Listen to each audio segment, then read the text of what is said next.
I'm pissed off. You might be wondering, why are you pissed off, Jose? And I'm pissed off in English because I was recording this whole time and it was not focused. Anyways, let's talk about real estate, guys. Let's talk about one of my biggest mistakes. And real estate is one of the best vehicles for wealth creation. And is this thing recording? Yeah, it is recording. Anyways, there's a famous quote from Andrew Carnegie that says, 90% of all millionaires become so through owning real estate.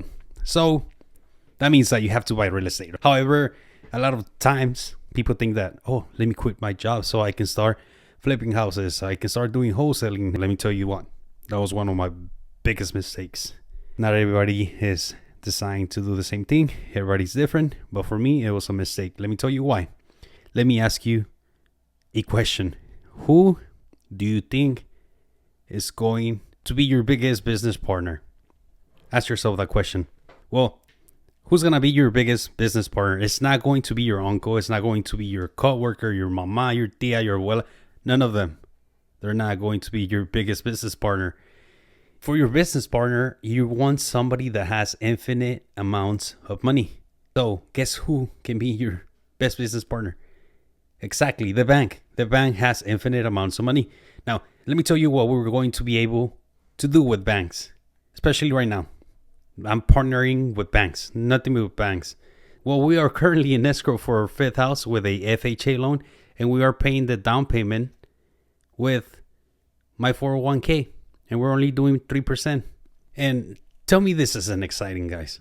Tell me, somebody tells me right now, hey, Jose, that's not cool. It is cool because I get to use the money that I'm not supposed to use. I'm going to use it now. And that's a hack. I think that's a hack for this. Now, the awesome part is that any person with a W-2 can use this hack. So make sure to stay till the end of this video so you can know about this awesome advantage. However, before the bank lets you money, you have to, they're going to do something called risk assessment.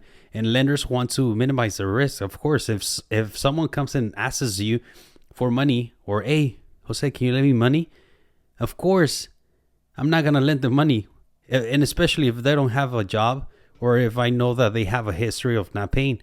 So banks are going to check your credit score, and they're also going to check your consistency of your job. Do you have a job? Yes or no? If you don't have a job, they're not going to lend you money. That's plain and simple. So having a job demonstrates that you have a steady income.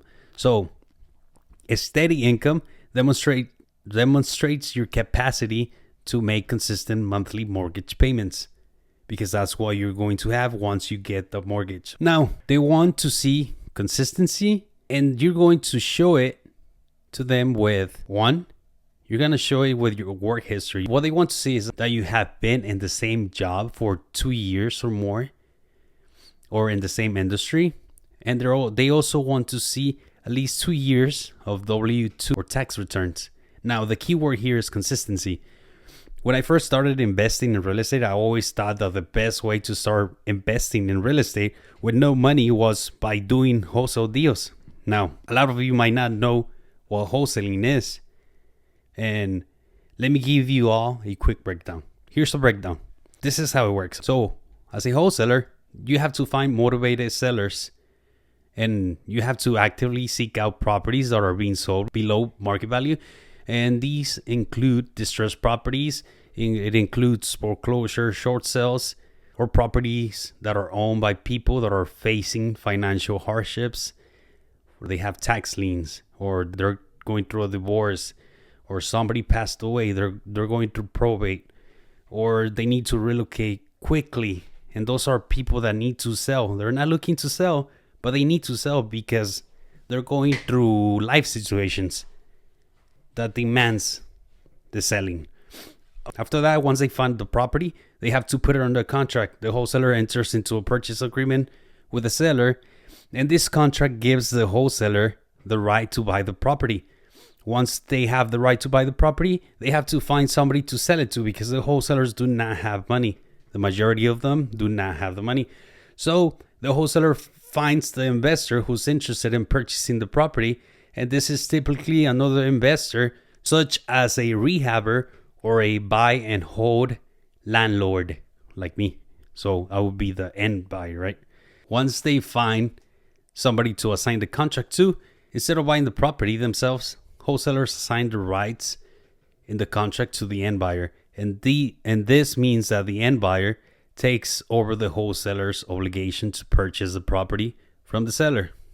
So how do they make their money? Good question. Their money, they make it from the difference between the price they contracted to pay the seller and the higher price the end buyer agrees to pay. One of the biggest benefits with wholesaling is that you can start doing it with little to no money. So that's one of the reasons why I was like, let me quit my job and let me become a real estate investor. So I quit my 6-figure job. I was getting paid really good to start doing real estate investing. I have money as well. But it wasn't as easy as I thought it was going to be, because in order for me to find wholesale deals, I had to do a lot of active work, like cold calling, mailing letters, looking at properties, driving around looking for distressed properties, negotiating with sellers, building buyers lists. And this was pretty much another job. That's what I found out. And the worst thing was that I didn't have income, because wholesale, if you're not doing wholesale deals, you're not getting paid. And also, nobody was paying my 401k and nobody was giving me health benefits. So it was bad. So this is a question. This is where we are actually going to learn a little bit. What we've learned what a wholesale deal is, but I have the main question here. What is investing, right? So pull out your dictionary, and investing is the act of committing money or other resources to an asset with the expectation of generating income or profit. It involves putting money to work for you over time with the goal of growing your wealth. So that means your money has to be working for you. You're not supposed to be working for the money. So wholesaling is investing. So do not quit your job to do real estate investing. Now, my first wholesale deal, because I did find one. Actually, I found two, but my first wholesale deal fell because the end buyer backed out at the last minute, and I had to buy the house myself with a hard money loan. And thank God I doubled my money, but I lost money.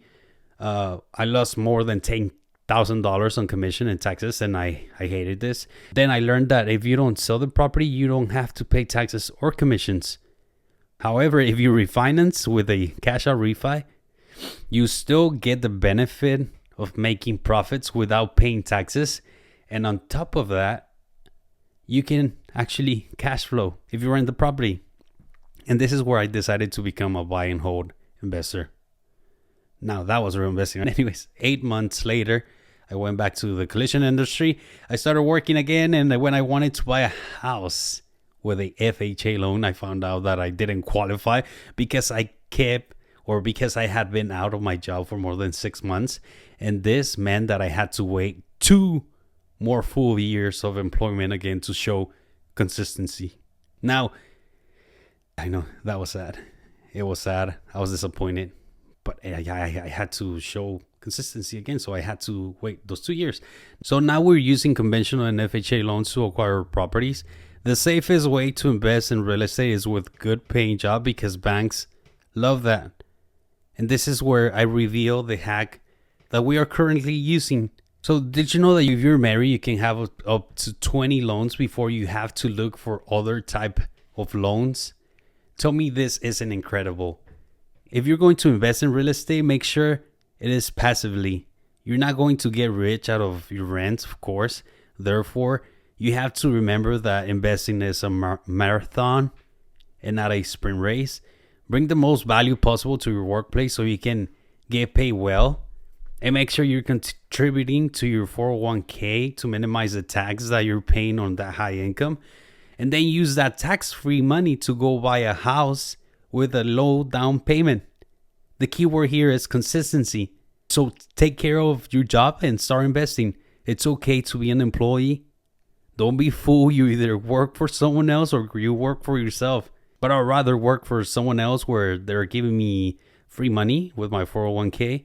And they're giving me health benefits. And not only that, I get to partner with banks so I can keep investing my money in real estate. And that's how I'm going to produce my wealth. Because like Carnegie said, 90% of self-made millionaires do it through real estate.